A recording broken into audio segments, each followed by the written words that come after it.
Cancer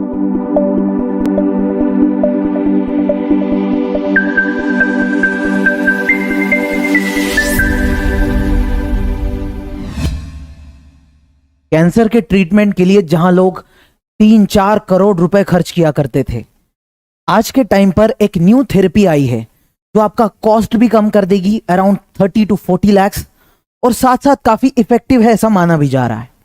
recently CAR T cell therapy, इस थेरेपी का यूज करके इंडिया में पहला कैंसर का पेशेंट ट्रीट किया गया और वो क्योर हो चुका है। पहले तो समझते हैं कि कैंसर अपने आप में किस तरीके का डिसीज है। देखो, हमारे बॉडी में सेल्स होते हैं और सेल से ही अलग अलग चीजें फॉर्म होती है। सेल से टिश्यूज बनते हैं, टिश्यूज से ऑर्गन्स बनते हैं। तो जैसे आपका हाथ है तो वो भी सेल से ही फॉर्म हुआ है। अब सेल जब ग्रो हो रहा था वो एक कंट्रोल्ड तरीके से ग्रो हुआ, तब आपका एग्जैक्ट इस तरीके का हाथ बना। अगर वो कंट्रोल्ड तरीके से ग्रो नहीं करता तो कुछ और ही बन जाता। कैंसर के केस में एग्जैक्टली यही होता है। आपके बॉडी में कुछ सेल्स ग्रो करने लग जाते हैं और वो आउट ऑफ कंट्रोल हो जाते हैं। तो ये आउट ऑफ कंट्रोल होके फॉर्म करते हैं ट्यूमर, एक लंप बन जाता है और यही ट्यूमर को हम कह देते हैं कि यहां कैंसर हो रहा है। अब कई बार देखा गया है कि कुछ ट्यूमर्स इतने भी ज्यादा कोई हार्मफुल नहीं होते, लेकिन कुछ कैंसरस हैं, कुछ आपकी बॉडी को बहुत ज्यादा अफेक्ट करते हैं। अब अगर ऐसा कैंसर आपको हो गया, उस केस में कुछ तरीके होते हैं कि आप सर्जरी करा के वो जो ट्यूमर है वो अपनी बॉडी से हटा दो, ये एक तरीका। दूसरा होता है कि आप कीमोथेरेपी कराओ या फिर आप रेडिएशन का यूज करो। अब ये सारी चीजें करने में एक तो खर्चा बहुत होता था और कई बार आपकी बॉडी की जो अच्छी सेल्स हैं वो भी इस चक्कर में मारी जाती थी या फिर अफेक्ट हो जाती थी। तो इन्हीं सभी चीजों को देखकर साइंटिस्ट कोशिश कर रहे थे कि एक न्यू थेरेपी इन्वॉल्व या फिर इवॉल्व की जाए जो कैंसर को बहुत अच्छे से ट्रीट कर सकती है। अब इस केस में हमने फॉर्म की है ये कार टी सेल थेरेपी। अब इसका मतलब क्या है? कार टी, कार का मतलब है chimeric antigen receptor T cell therapy. होता यूं है, देखो, हमारी ह्यूमन बॉडी आप अगर देखते हो, हमारी बॉडी के अंदर अपना एक डिफेंस मैकेनिज्म है। जैसे हमारी कंट्री के ऊपर बाहर से अगर कोई अटैक करता है तो हमारे यहाँ आर्मी खड़ी है, उसी तरीके से हमारी बॉडी पर भी अगर कोई वायरस, बैक्टीरिया कोई भी अटैक करता है तो उस केस में हमारी बॉडी की जो इम्यून सिस्टम है उसके अंदर कुछ सेल्स हैं जो हमेशा रेडी रहते हैं। They are like soldiers. तो बहुत सारे आपको व्हाइट ब्लड सेल्स मिलेंगे, जैसे एक नाम है बी सेल, दूसरा नाम है टी सेल। ये काफी फेमस है, जो आपकी इम्यूनिटी को प्रोवाइड करते हैं उनसे लड़ने के लिए। तो अगर कोई वायरस वगैरह आ गया, उस केस में ये जो बी सेल है, this B cell acts like a factory. तो जैसे आर्मी की कोई फैक्ट्री होगी, ऑर्डिनेंस फैक्ट्री, जहां पर वो लोग वेपन्स वगैरह बनाते हैं, तो ये बी सेल कुछ ऐसा ही है। ये आपके यहां वेपन्स यानी एंटीबॉडीज बनाएगा।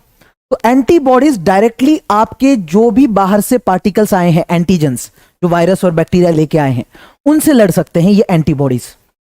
दूसरा, जो टी सेल है आपके पास, टी सेल कोई फैक्ट्री नहीं है। T cell is just like your army, जो आपके सोल्जर्स वगैरह खड़े रहते हैं ना, वैसा है ये टी सेल। तो ये डायरेक्टली जाके फाइट करेगा जहां पर भी आपके वायरस ने, बैक्टीरिया ने अटैक किया है, जिस सेल को अफेक्ट किया है, ये वहां पहुंच जाएंगे और उनको डायरेक्टली अटैक करेंगे। इस इमेज में आप देख सकते हो कि ऐसे एंटीजन आया और ये लोग अटैक करने लग गए। तो ये टी सेल हमारी बॉडी में है, दिस इज नेचुरल, नेचुरली ये काम करता है।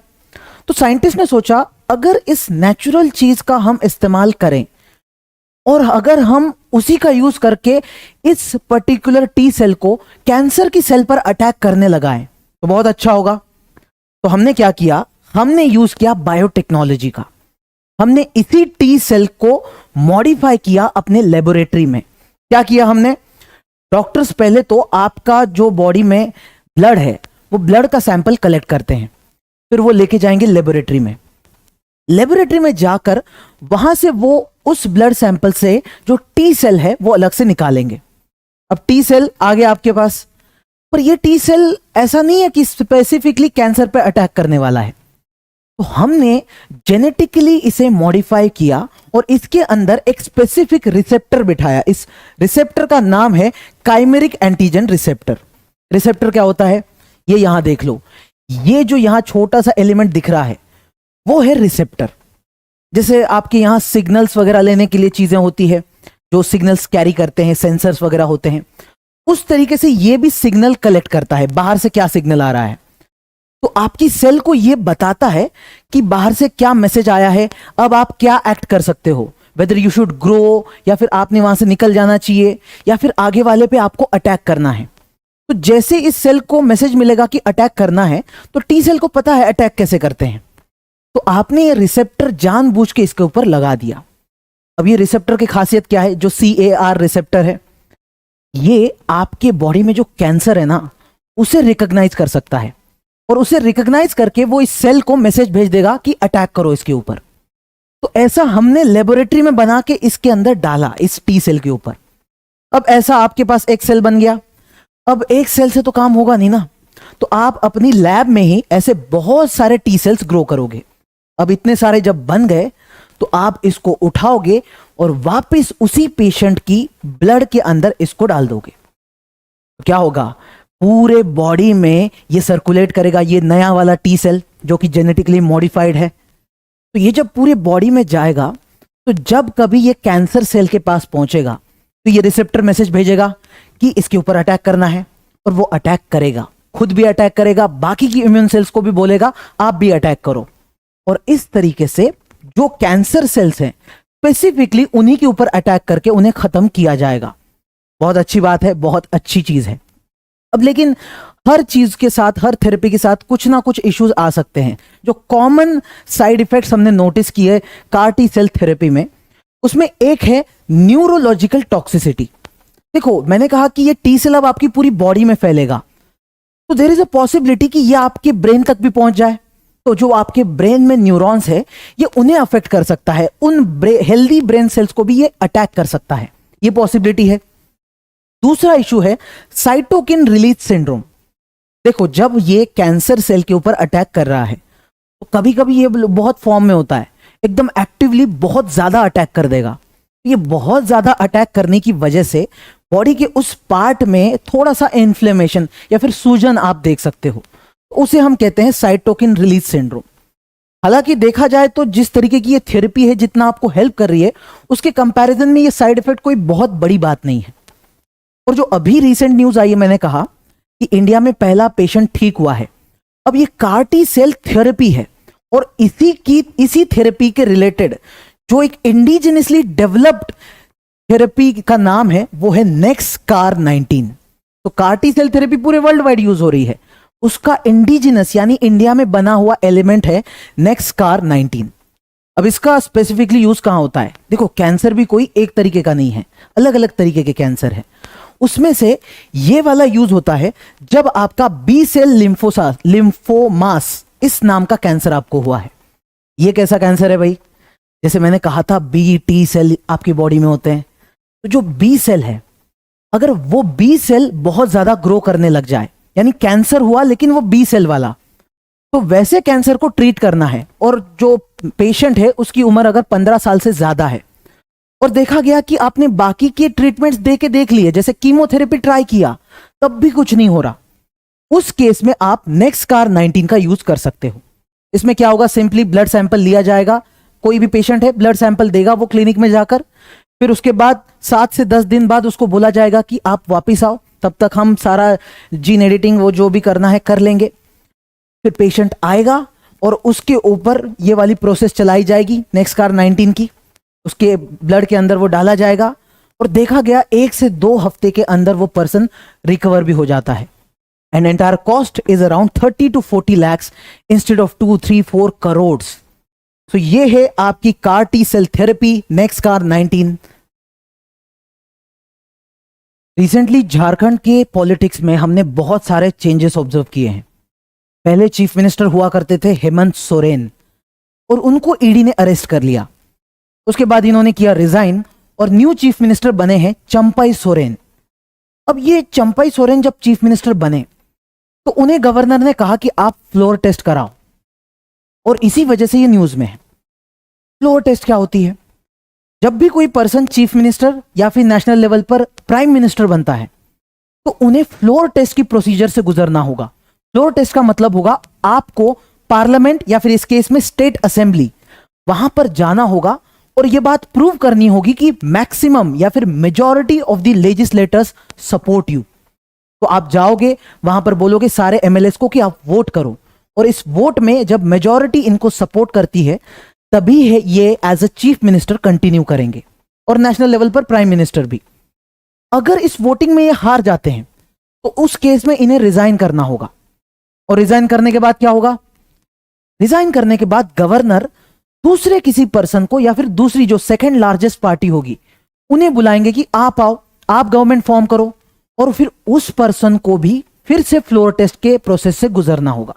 ये सेम जो स्टेट असेंबली में हो रहा है सेम आपके पार्लियामेंट में लोकसभा में भी होगा।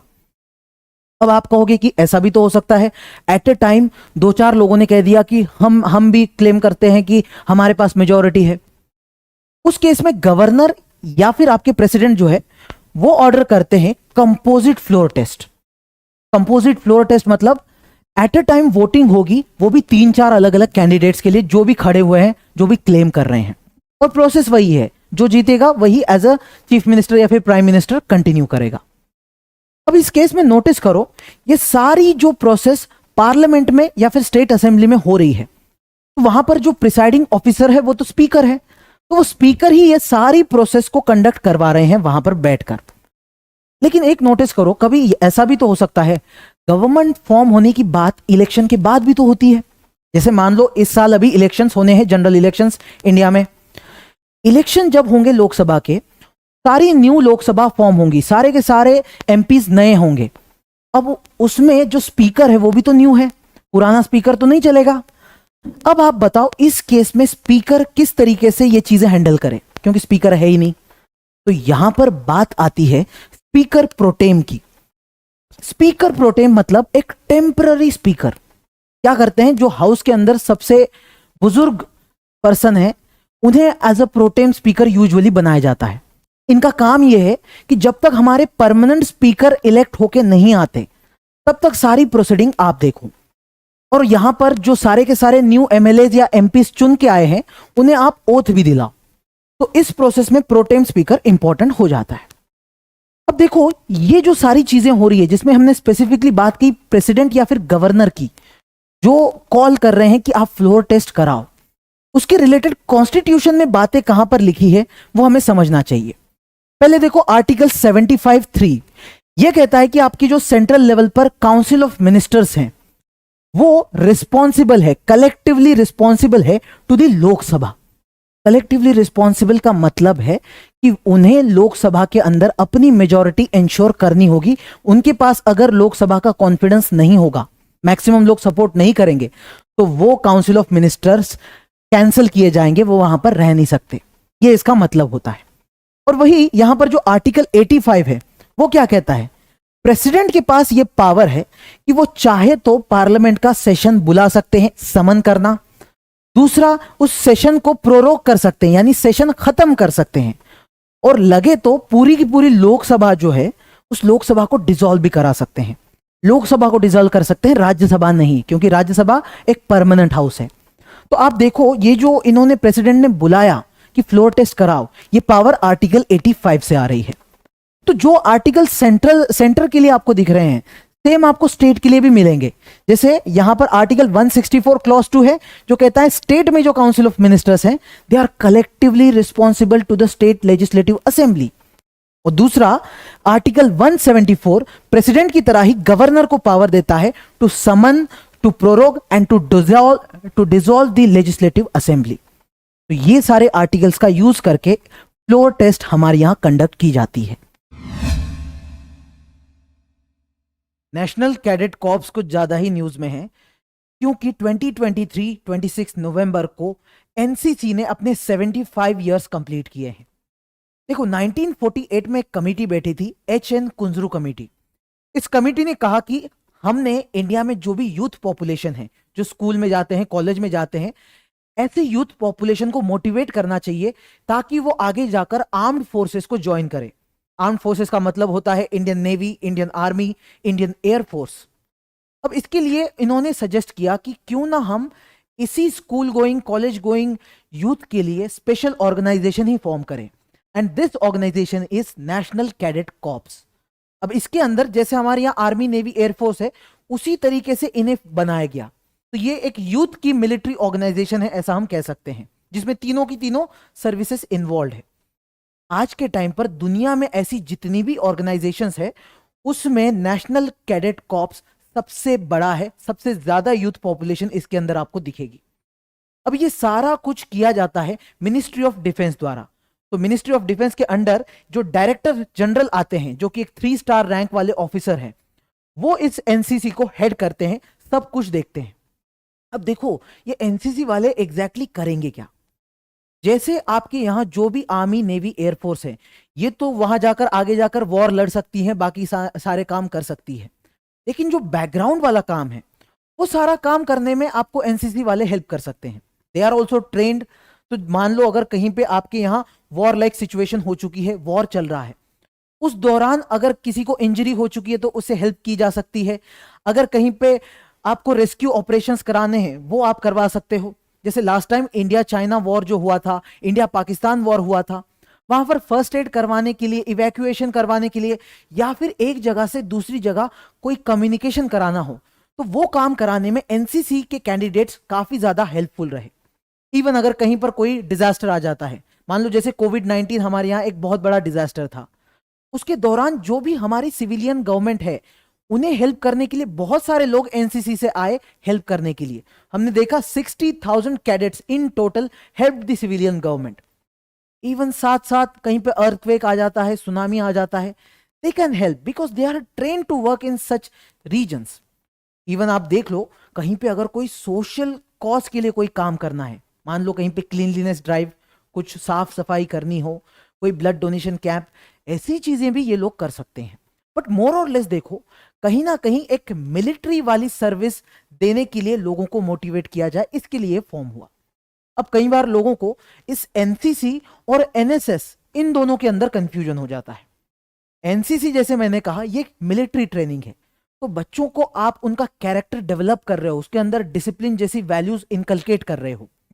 जबकि जब हम एनएसएस की बात करते हैं, नेशनल सर्विस स्कीम, ये थोड़ा अलग है। इसमें बात मिलिट्री ट्रेनिंग की बिल्कुल नहीं है। यहां जो बच्चे जा रहे हैं, वो स्पेसिफिकली वॉलंटरीली कुछ कम्युनिटी के लिए अच्छा काम करें, इस भाव से जा रहे हैं। जैसे हमारे यहाँ एनजीओज वगैरह होते हैं वॉलंटरी सर्विस के लिए, उस तरीके से ये लोग काम करेंगे। तो आपने कई बार blood donation camps, cleanliness drives, ऐसे बहुत सारे सोशल वर्क वाले काम करते हुए लोगों को देखा होगा। They are doing this under national service scheme. अब इनकी यूनिफॉर्म में भी डिफरेंस है।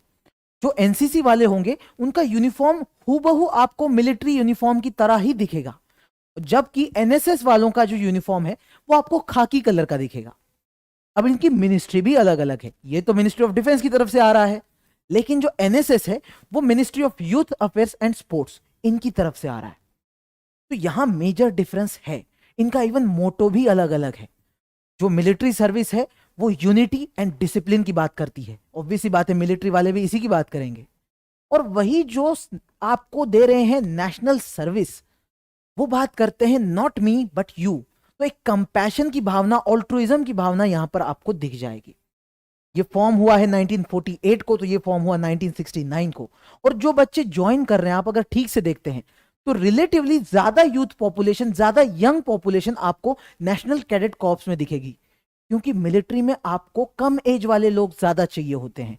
तो यहां पर जूनियर डिवीजन में आपको 13 साल या उससे थोड़े बड़े जो बच्चे हैं वो दिखेंगे। सीनियर डिवीजन में क्लास 11, क्लास 12, इस एज के बच्चे दिख जाएंगे आपको। और वही अगर आप एनएसएस में जाते हो, तो 11, 12 के भी होंगे, ग्रेजुएट भी होंगे, जो भी ग्रेजुएट के आगे भी पढ़ रहे हैं, वहां से भी बहुत सारे स्टूडेंट्स एनएसएस ज्वाइन करते हुए आपको दिख जाएंगे। तो this is the major difference. India में गवर्नमेंट ऑफिसेस में करप्शन बहुत ज्यादा होता है, और ऐसे ही करप्शन को कर्ब करने के लिए महाराष्ट्र लेजिस्लेटिव काउंसिल ने रिसेंटली महाराष्ट्र लोकायुक्त बिल 2022 पास किया है। यह बिल 1971 के ही एक एक्ट को रिप्लेस करता है, और लोकायुक्त इस बॉडी को थोड़ा स्ट्रेंथन करता है। लेकिन लोकायुक्त बॉडी है क्या? आपने सुना होगा कि एक टाइम पर अन्ना हजारे ने एक बहुत बड़ा आंदोलन किया था, और वो आंदोलन था लोकपाल बिल को लेकर। उनका मानना था कि एक ऐसी बॉडी बनाई जाए जो कि ऑफिसेस, जो पब्लिक ऑफिसेस हैं, वहां पर जो करप्शन होता है उसे रोक सके। जैसे मान लो अगर इंडिया में कोई पॉलिटिशियन हो, कोई ऑफिसर हो, इवन कोई मिनिस्टर हो, वो कोई भी करप्शन कर रहे हैं, तो उनके अगेंस्ट इन्वेस्टिगेशन करने के लिए एक पावरफुल बॉडी हमारे यहां होनी चाहिए। और इसी बॉडी को नेशनल लेवल पर लोकपाल और स्टेट लेवल पर लोकायुक्त कहा गया। वैसे ये कॉन्सेप्ट इंडिया के लिए न्यू है, क्योंकि इस कॉन्सेप्ट के बारे में हमने स्कैंडिनेवियन कंट्री से सीखा है। जैसे जो नॉर्वे, स्वीडन वगैरह है, वहां पर ऐसी सिस्टम थी जिसे वो लोग कहते हैं ओम्बुड्समैन सिस्टम। अब इसी ओम्बुड्समैन का इंडियन वर्जन हम लोकपाल और लोकायुक्त कहते हैं।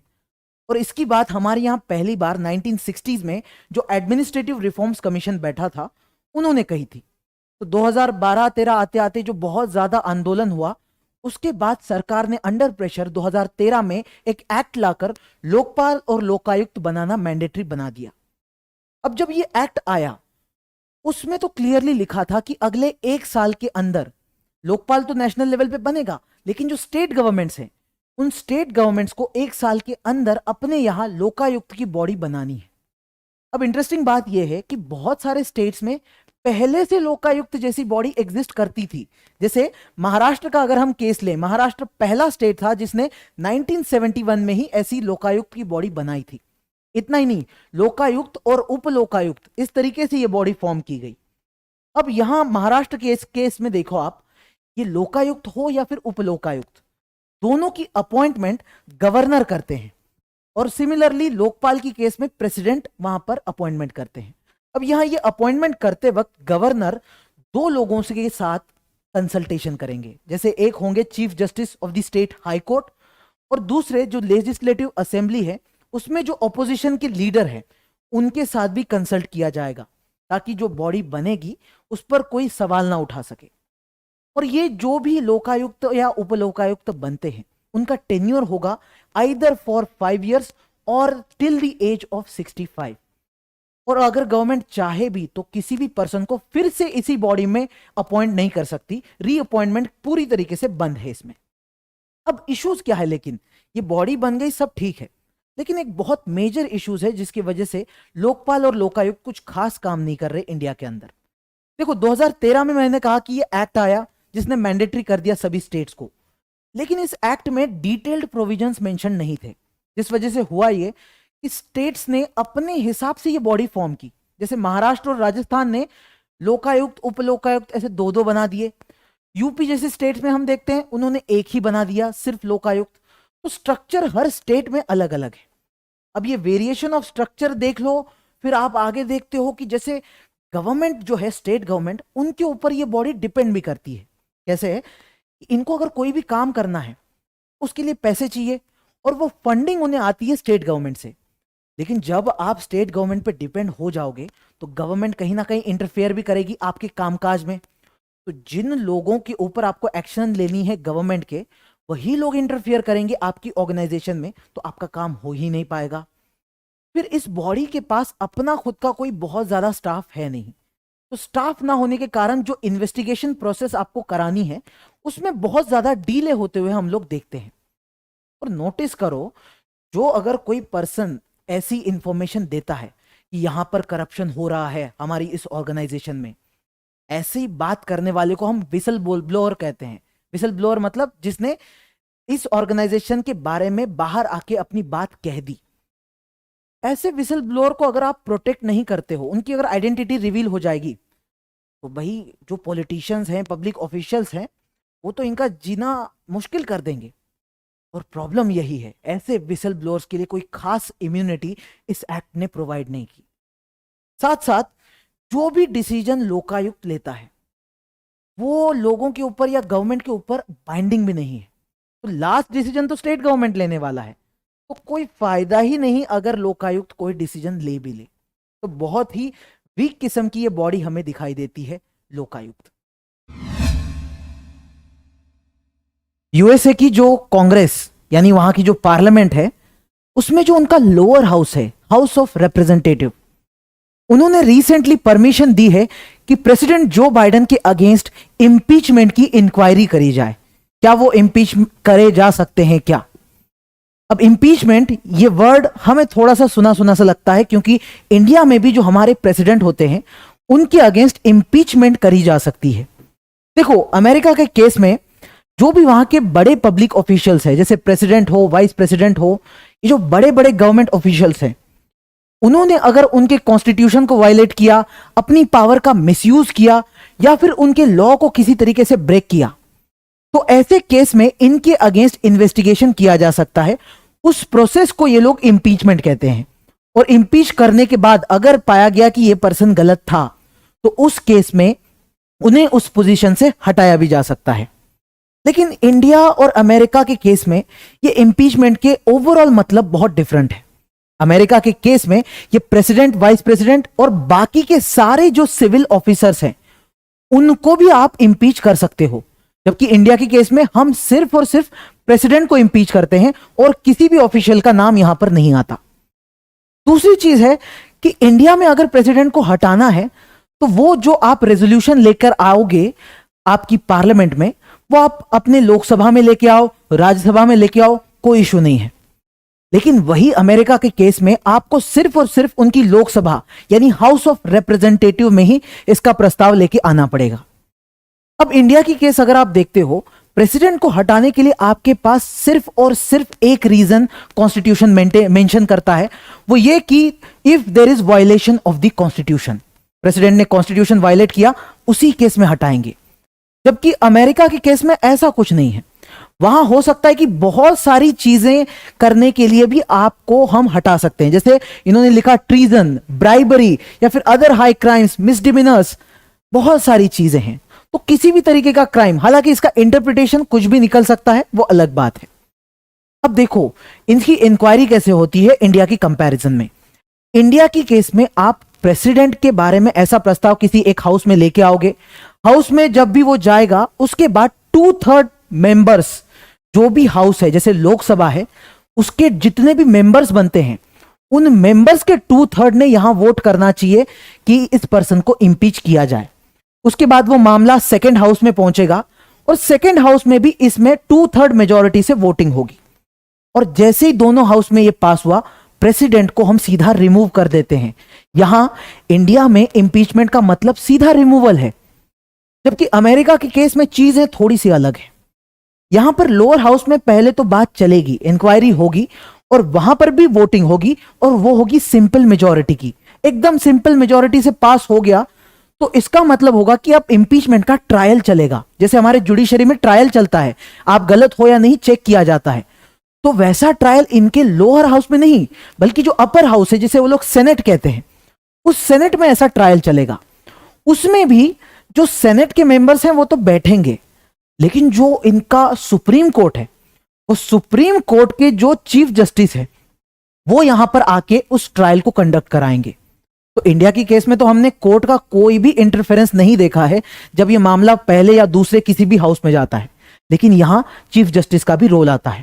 तो यहां पूरा ट्रायल चलेगा और फिर अगर पाया जाता है कि वो पर्सन ने गलत किया है तो ठहराया जाएगा कि this particular person is impeached.